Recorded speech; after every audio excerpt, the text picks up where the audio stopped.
Okay, we will talk now about histamine. This is a different way of looking at histamine analysis in food, especially in fish. This is the kit I will be presenting today. It's an enzymatic test, but in a microtiter format, similar to ELISA one, with polycubettes. It's for quantitative analysis of histamine in fresh and canned meal, also in fish meal, in wine, cheese, and milk. Okay. The microwells are coated. All the reagents are ready to use. It's only 3 pipetting steps. You see, in this type of analysis, you need to do a calibration curve. Different from the equipment, Inigo showed us that the calibration is done separately from the assay. Each time you run samples, you need to run a calibration curve. That's very specific because of the antibody, no cross-reactivity. And look, these are the different analytes that were analyzed with this kit and show no cross-reactivity. The limit of detection in fish, it's about 0.75 milligrams per kilo, and in fish meal 3.75. The measurement range is from 5 to 100 or 25 to 500 in fish and fish meal, and in wine is a lower level. Wine is used directly. Fish need to have a sample preparation prior to the analysis. Okay, this we all know. Histamine is a biogenic amine, and it's a product of discomposition or decomposition of histidine. Histidine is in high protein content products. Certain bacteria grown in food with a very high content of proteins produce the change from histidine to histamine. And it depends on the type of bacteria the fish is contaminated with, the time of exposure to that bacteria, and also the temperature. If you keep the fish in a fridge, a lower temperature, the velocity of changing from histidine to histamine is lowered. So that is why nowadays all the fishery boats have some places to fridge the fish. Some years ago, the fish was stuck in some big boxes and left at the sun. So maybe the first layer of fish received more sun, more heat, and all the bacteria on their surface are developed, and so there's a big change from histidine to histamine. In fish, look at these. Maybe it's 1,000 of milligram per kilo of histamine in a contaminated fish, and you see nothing. The fish that does not smell, it's not of a different color, it looks the same, but it's highly contaminated. If you have a fish that is highly contaminated and there's a lot of histamine produced, that's what we call scombroid poisoning. And in wine specifically, it's called headache from the wine. When you think you drink a lot of wine, but that's not really true. Don't lie at me. If you drink a lot of wine, you have a headache next day. But when really you drink only few glasses of wine and you have a strong headache, probably that wine has a high concentration of histamine. On the other hand, with good quality fish, the concentration is less than 10. I don't know if locally you have levels for acceptance of histamine. In Argentina, we don't have that, but when we export fish, we need to know the legislation of the receiving country so we can send that good. Of course, fish is always, when it is fresh, sent refrigerated. Okay? The limit is from 50 to 200, and it depends on the fish species and country. In Argentina, we don't have this regulation, but commonly from 50 to 200. And take a look that 10 is a very good quality fish.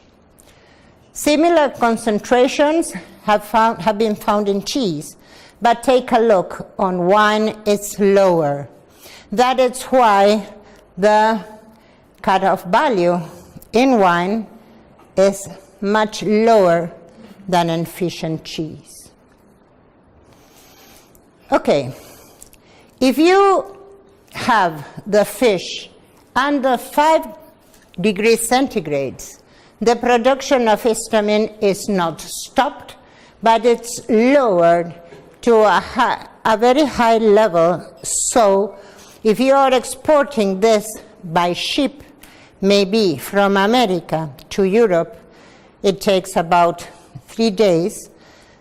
No problem if you keep that under 5 degrees centigrade. On the other hand, above 60 degrees also, but that's cooked fish. So I don't think you can manage doing that. But if you cook a fish, you stop or prevent the histamine production. Okay? Unluckily, this amine is thermostable. So if the histamine is produced already, and then you cook the fish, the histamine remains and produces you that type of allergenic reaction, because histamine is the substance that is produced when you have an allergy. You know, the high content of IgE antibody produces the degranulation of this white cells, and histamine is free. So I don't know if is there any case of such an intoxication with histamine that the patient has shut his throat because of the high content of histamine, as it happens in a very acute allergy reaction. But I don't know if with this histamine happens the same. So refrigeration and freezing are very beneficial. But you know that freezing is much more expensive than refrigeration and much more expensive than room temperature. So you need to take the chance to analyze in your product what is the rate of histamine production in the time you need to send that to the country who is receiving your goods. What happens? On the other side, the best is prevention. So cool the raw material. That is why nowadays all the fish boats have refrigeration cameras.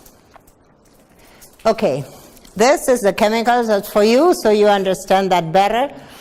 I'm a biologist. I have a lot of chemistry in the university. I don't really love it. So this is the histidine molecule, and this is the histamine one. See, it loses here a carbon, COOH. Okay, an acid radical, I don't know how to call that. It's a decarboxylation of the molecule. Okay, yes. Oh, yes, of course, of course. Information that is quite important is that this is an enzyme. Yes. And once the enzyme is produced on the fish, it will continue working even if the no bacteria which produce the enzyme are cease multiplication because you control the temperature. So if you get a lot of the enzyme produced, even if you reduce the temperature of the fish to 0, or even if you freeze the fish, the enzyme continues to operate, albeit at a lower level, but it continues to produce this change from histidine to histamine. Yes, that's true. I think that's the thing is that, yes, this enzyme is produced by bacterial multiplication, and as it is an enzyme, it is used but not consumed. So once the enzyme starts working, it decarboxylates this molecule, passes to this, and then the enzyme is free to work again and again and again. If you lower the temperature at the beginning when you fish the fish, then you have no or very few of this enzyme. And then you lower the temperature, enzymes usually work at higher temperature. But don't forget that these bacteria are from the water, from the boat, and they grow at very low temperatures. So it's not like an enzyme that works only at 37 degrees. This enzyme works at very low temperature. So if you freeze at 0 degree or a much lower, like -10 or -20, maybe you can reduce a lot the product of the enzyme, so you can reduce the production of histamine.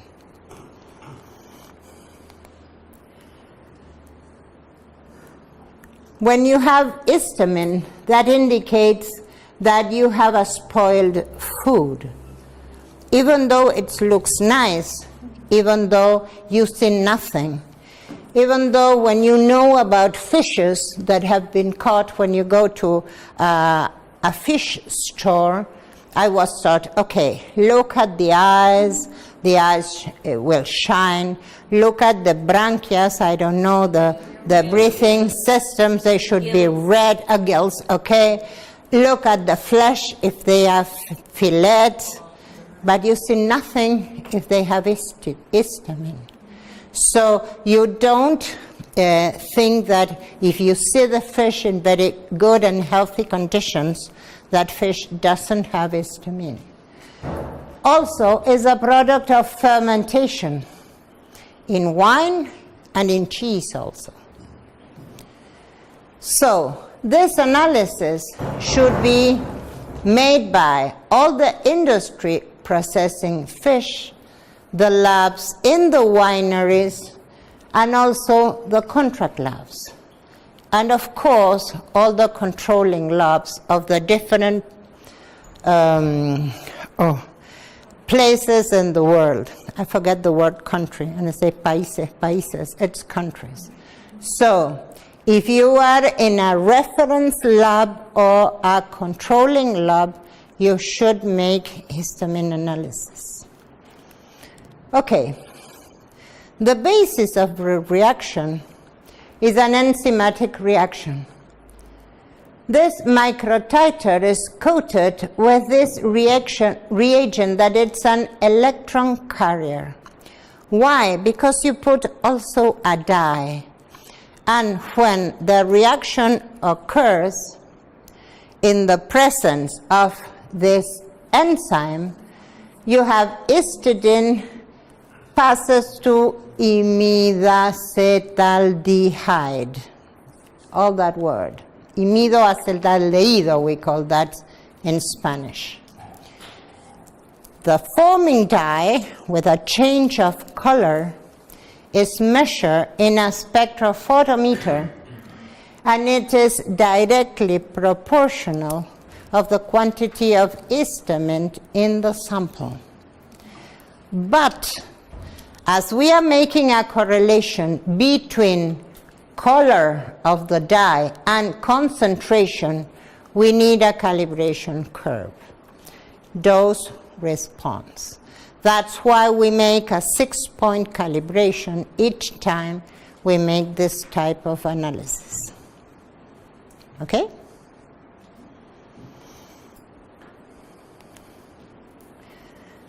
These are all the reagents that are not provided. You see, you need only plastic vials and not glass. Why? Because it was demonstrated that histamine can get fixed to glass.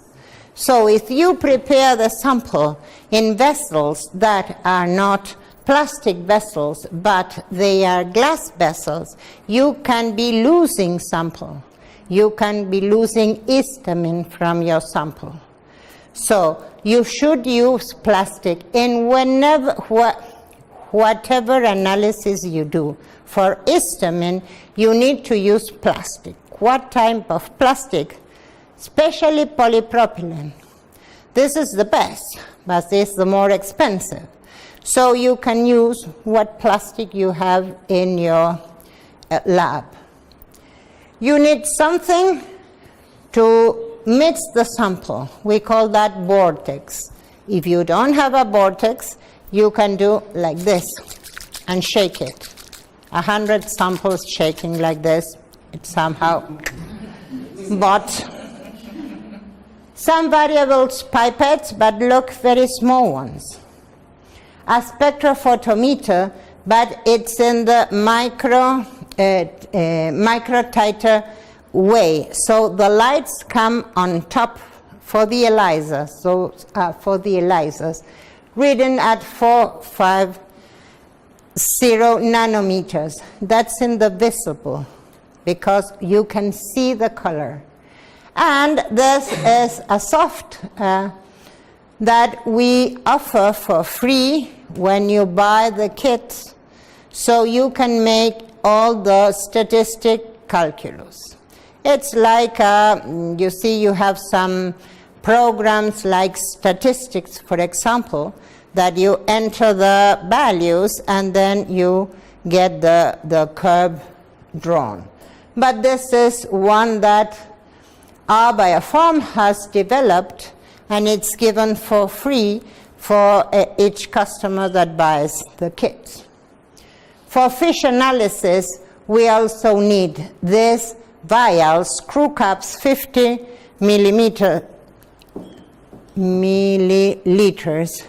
similar like this. These are bigger. This is 120.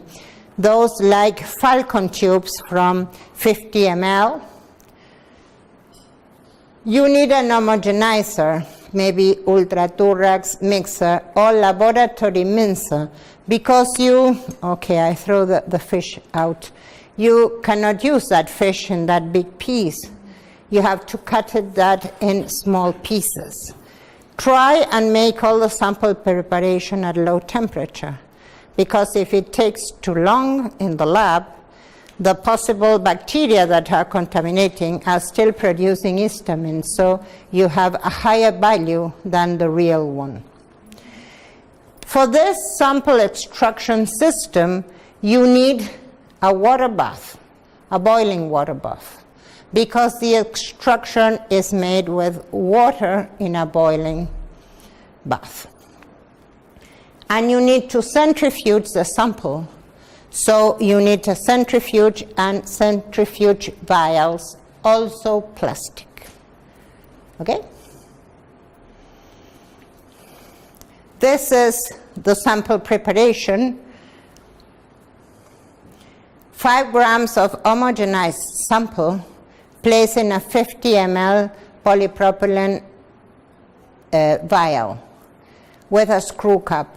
Okay, screw cap or with a flip cap. You have to be cupped. 20 milliliters of distilled water, close the vial, shake it or vortex until the sample is really evenly suspended. This we did has very big pieces of fish. We need to grind this very small.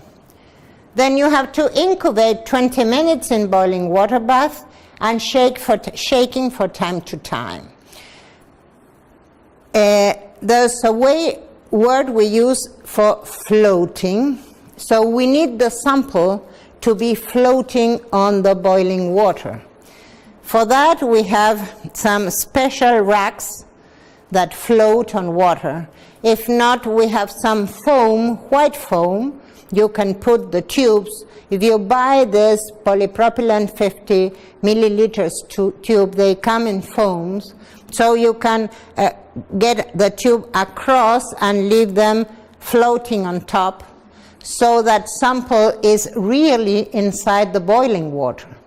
Then you have to cool the sample. You can cool it in and reverse water bath with ice, centrifuge it, and only use 100 ml of this undiluted extract in the assay. So, see, this is a sample preparation that takes you some time. The homogenizer, is it something that you have to sterilize in between samples? No. As you work in the lab during the day, you don't need a sterilization. You need to clean it so no rest of other fish stay there. But we have this called ultraturrax. In Argentina we cannot get them. They are very small buckets, stainless steel with an helix, but it's a very small sample.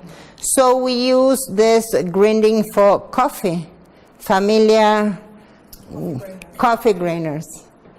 So we use there, and the bucket should be of stainless steel, so you can clean it with hot water. So in between every sample you have to take Yes, you have to cut in very, very small pieces. We also have some devices for our kitchen when we cook that we, how to say, it's a stick, electric, with a helix at the back. Okay, yeah, well, okay, but that's not official ultraturrax. Ultraturrax is with a small bucket, okay. But we can grind with that. And then you wash it, put in the extreme of this device in hot water and make it work. It's, yes, yes. It's a, very manual, you have to do one manual. okay, you can have that automatically with ultraturrax. You put the bucket, a button, then take it away, another one. But yes, you need to grind the sample manually. Yes. This is what you receive when you receive the kit. A quality control sheet chart contains all the 6 standards, what is the absorbance they obtain, the standard deviation, the repetition, and the coefficient of correlation. And you also have all the components. Okay, the kit has a number lot, or a lot number, with an expiry date. Oh, I hope this is a picture. The expiry date is 2018, no? Oh, because this is 2014. Okay. And each component of the kit has its own lot number and its own expiry date. And the expiry date of the kit as a whole is the lower expiry date of a component from the kit. It is signed and it is said that this is approved by the quality area of our biofarm. This is when you make the reading and you obtain with a reader win this is a soft. All the absorbance of all the 6 points, you have the correlation. Here we are for an enzymatic reaction and an ELISA reaction. We have a wider uncertainty. We are not so strict to have 0.999 because we cannot do an enzymatic analysis. So we accept from 0.92 to 0.99.